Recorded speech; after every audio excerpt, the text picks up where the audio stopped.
I'll start with a quick review for this book, Human Compatible. I'll give this book 3 out of 5. I think his points about why AI is dangerous are a little bit delusional and based on movies. And I didn't fully agree with most of his points about the danger AI is currently posing. And in addition to that, he's going off topic quite a lot, which is not related to artificial intelligence necessarily. So I don't necessarily recommend this book. Let's see the notes. The utility value of winning more money is about 50 times the original amount.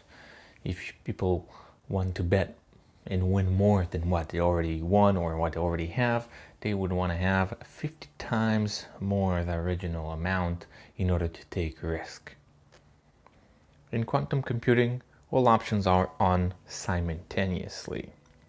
They're all on at the same time, and that's quantum computing. So it can be in two places at the same time. The more information that can be taken into account, the better the decision would be. That's why AI theoretically could be or could have or take better decisions, because they can take more information into account. AI could be used for mass surveillance instead of many humans having to do such a task. So for surveillance, we have to have many eyes, so to speak, on whatever is going on, and you have to have many of them in order to surveil. But if an AI could understand everything better, or can see everything, that can replace and cause mass surveillance. Side note, the author based his ideas on movies and villain AI. That's what I spoke a little bit in the review part. He brings some few ideas that happens in movies or things that based on villain AI that will try to make everything worse for everyone. I don't think that's the case. There's many experts that says that we're not even close to get to that general AI. And who says that he will be bad necessarily? So there's a lot of holes in his theory. That's the idea here.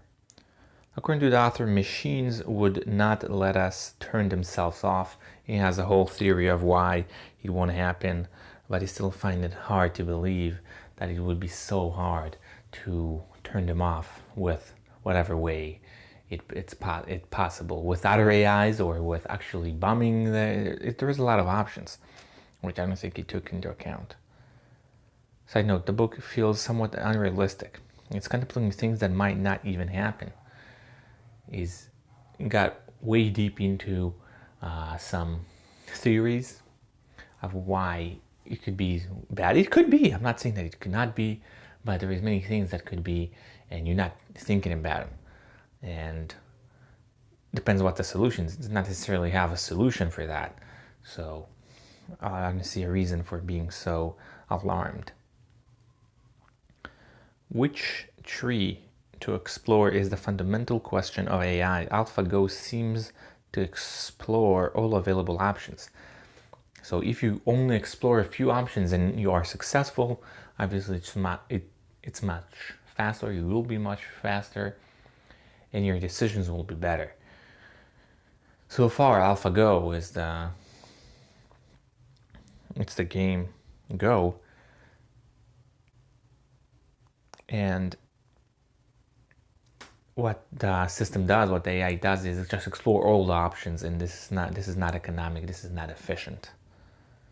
So I know the part about algorithm is interesting, but not necessarily related. So it has some ideas about algorithms, how they work.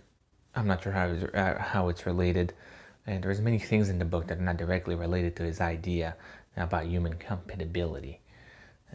So again, it's 3 out of 5.